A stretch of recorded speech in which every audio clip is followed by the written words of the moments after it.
सभी YouTube channel के दर्शकों को मेरा सादर नमस्कार। पंडित जोशी जी यूट्यूब चैनल में आपका हार्दिक स्वागत है। आज का विषय है आषाढ़ीय गुप्त नवरात्र। वैसे तो माँ शक्ति की कृपा पाने के लिए पूरे साल ही भक्ति भाव के साथ माता की पूजा आराधना की जाती है। माता के प्रति अपना विशेष आभार व्यक्त करने के लिए साल में 2 बार चैत्र और शारदीय नवरात्रि में विशेष रूप से माता के 9 रूपों की पूजा की जाती है। लेकिन इसके अलावा माघ और आषाढ़ महीने में भी नवरात्रि का पर्व मनाया जाता है। माघ और आषाढ़ महीने में आने वाली नवरात्रि को गुप्त नवरात्रि के नाम से जाना जाता है। गुप्त नवरात्रि में माता शक्ति के 9 स्वरूपों के साथ साथ ही 10 महाविद्याओं की पूजा का भी विशेष महत्व है। इस साल आषाढ़ गुप्त नवरात्रि 19 जून से प्रारंभ हैं। 19 जून को आषाढ़ गुप्त नवरात्रि घट स्थापना कलश स्थापना का दिन शुभ है और घट स्थापना का शुभ मुहूर्त है 19 जून प्रातः 6:05 से प्रातः 8:05 तक। गुप्त नवरात्रि का पहला दिन 19 जून माँ शैलपुत्री की पूजा की जाएगी। दूसरे दिन 20 जून को माँ ब्रह्मचारिणी की पूजा की जाएगी। गुप्त नवरात्रि के दूसरे दिन माँ ब्रह्मचारिणी की आराधना की जाती है। जब वे भगवान शिव को पति के रूप में पाने के लिए कठिन तपस्या कर रही थी तो माँ दुर्गा ने उन्हें अपार पवित्रता और सतीत्व अर्जित किया और इसी वजह से वे ब्रह्मचारिणी कहलाई गई। तीसरा नवरात्र है 21 जून को माँ चंद्रघंटा। यह दुर्गा का उग्र रूप है जिसमें इन्होंने अपने 10 हाथों में 8 शस्त्र धारण कर रखे हैं। सिंह पर सवार होने के कारण ये धर्मा कहलाती हैं और चंद्रघंटा के नाम से जानी जाती हैं। चौथा गुप्त नवरात्र 22 जून को माँ कूष्मांडा देवी की पूजा की जाएगी। नवरात्रि के चौथे दिन माँ के जिस अवतार की पूजा होती है उन्हें कूष्मांडा रूप से जाना जाता है। उनका नाम दर्शाता है कि उन्होंने इस ब्रह्मांड की उत्पत्ति की है और वे सूर्य के रूप में सभी के बीच में विद्यमान हैं। चौथा नवरात्र को स्कंद माता की पूजा के लिए प्रसिद्ध होगा। माँ स्कंद माता कार्तिकेय की माता हैं जो कि शेर पर विराजित हैं। उनकी गोद में कार्तिकेय बैठे हैं। इस स्वरूप को ध्यान में रखते हुए इनकी पूजा करने से मोक्ष की प्राप्ति होती है। आषाढ़ गुप्त नवरात्रि के छठे दिन देवी के जिस रूप की पूजा की जाती है वो माँ कात्यायनी के नाम से जानी जाती हैं। माँ दुर्गा के इस रूप की उत्पत्ति महिषासुर दानव का वध करने से हुई थी। नवरात्रि के 7वें दिन दुर्गा के भयंकर अवतार कालरात्रि की पूजा की जाती है। जो गधे पर सवार हैं उनकी 4 भुजाएं हैं, 3 आँखें हैं और मुंह खुला हुआ है। श्याम रंग वाली ये देवी अपने भक्तों को अभय और कष्टों से मुक्ति का आशीर्वाद देती हैं। गुप्त नवरात्र के 8वें दिन महागौरी की पूजा की जाती है, जो कि श्याम रंग की तब तक रहती हैं जब तक भगवान शिव उनकी कठिन तपस्या से प्रसन्न नहीं हुए और गंगा नदी के पवित्र जल से उनकी शुद्धि नहीं की गई। उसके बाद उनका गौर वर्ण हो गया और वो महागौरी के नाम से प्रसिद्ध हुई। नवरात्र के 9वें दिन माँ सिद्धिदात्री की पूजा करने का विधान है। उनका नाम उनके महत्व को स्वयं ही दर्शाता है। सिद्धि यानी कि अलौकिक शक्तियाँ और दात्री यानी कि देना। अलौकिक शक्तियाँ देने के कारण उनका नाम सिद्धिदात्री है। गुप्त नवरात्रि के इन 9 देवियों की पूजा के साथ साथ 10 महाविद्याओं की भी पूजा की जाती है। आषाढ़ गुप्त नवरात्रि के पहले दिन घट स्थापना के साथ 9 दिनों तक व्रत का संकल्प लिया जाता है। इसके बाद प्रतिदिन प्रातःकाल दैनिक क्रियाओं से निवृत्त होकर माता दुर्गा की पूजा की जाती है। इसके बाद अष्टमी या नवमी के दिन व्रत का उद्यापन करके कन्याओं को पूजन और भोज करवाया जाता है। वहीं तंत्र साधना से जुड़े लोग गुप्त नवरात्रि के दिनों में माता के 9 रूपों की बजाय 10 महाविद्याओं की साधना करते हैं। इन 10 महाविद्याओं में माँ काली, तारा देवी, त्रिपुरा सुंदरी, भुवनेश्वरी, माता छिन्नमस्ता, त्रिपुरा भैरवी, माँ धूमावती, माता बगुलामुखी, मातंगी और कमला देवी शामिल हैं। पहली महाविद्या है माँ काली।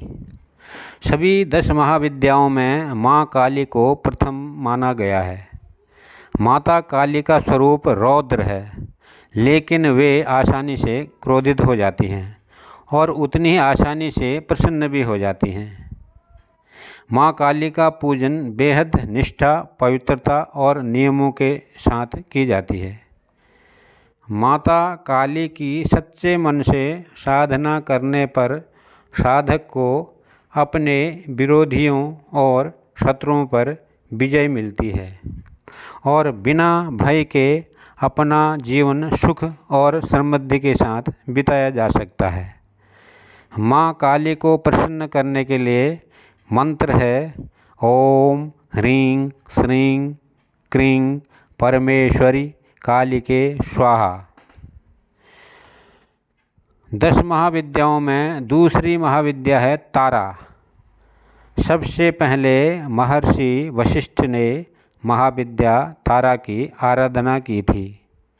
तारा देवी को तांत्रिकों की मुख्य देवी माना जाता है। देवी के इस रूप की आराधना करने पर आर्थिक उन्नति और मोक्ष की प्राप्ति होती है।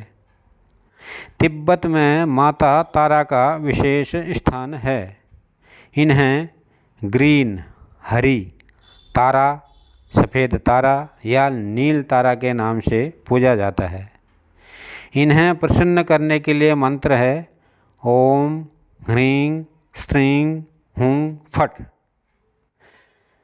10 महाविद्याओं में तीसरी महाविद्या है त्रिपुरा सुंदरी।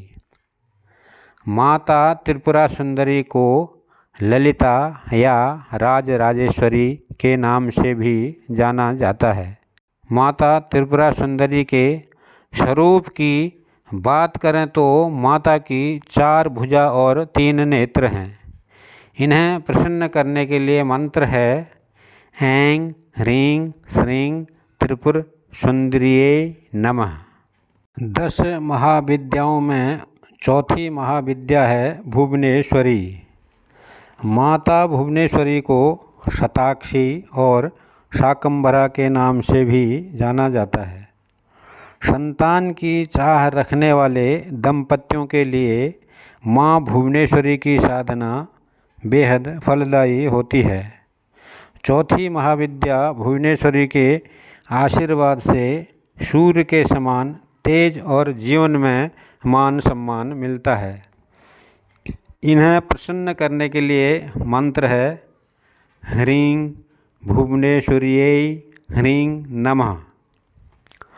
पांचवी महाविद्या है छिन्नमस्ता।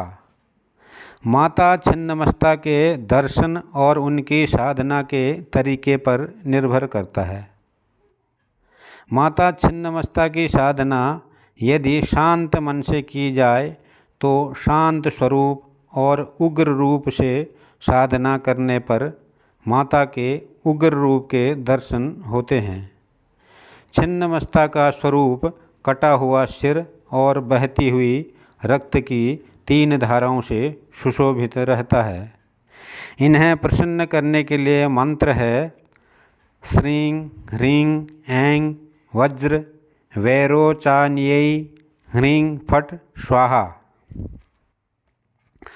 10 महाविद्याओं में छठी महाविद्या है त्रिपुरा भैरवी।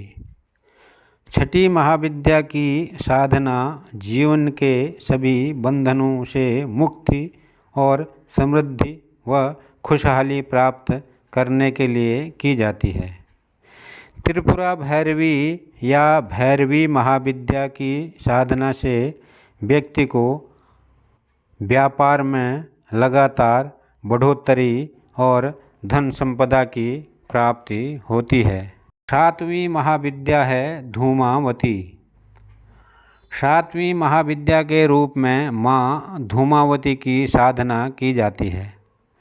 ऋग्वेद में माता धूमावती को शुतरा के नाम से भी जाना गया है। माँ धूमावती को अभाव और संकट दूर करने वाली देवी के रूप में पूजा जाता है। इस महाविद्या की साधना करने वाला व्यक्ति महाप्रतापी और सिद्ध पुरुष कहलाता है।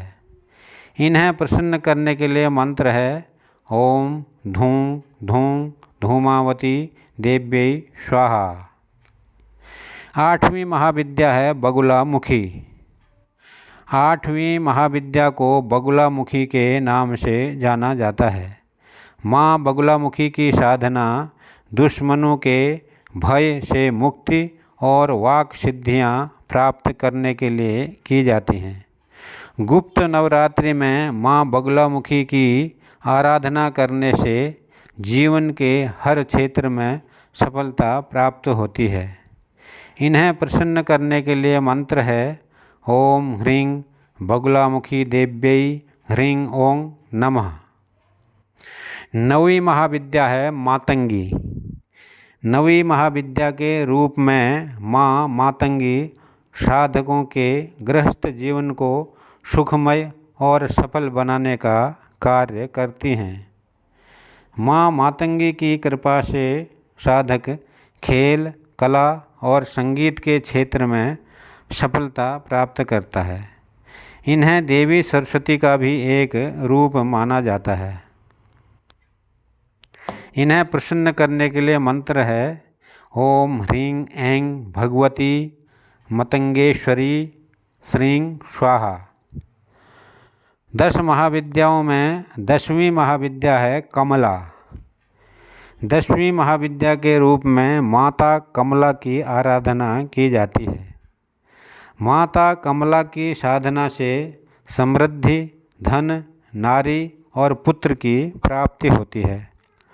माँ कमला के आशीर्वाद से साधक को धन और विद्या की प्राप्ति होती है। इन्हें लक्ष्मी स्वरूप भी माना जाता है। इन्हें प्रसन्न करने के लिए मंत्र है ओम श्रीं ह्रीं श्रीं कमले कमलालये प्रसीद श्रीं ह्रीं श्रीं ओम महालक्ष्मी नमः। गुप्त नवरात्रि को महाविद्याओं की साधना और सिद्धि प्राप्ति के लिए सबसे उत्तम समय माना गया है। इस दौरान व्यक्ति तंत्र मंत्र की शक्तियों को बेहद सहजता से हासिल कर सकता है।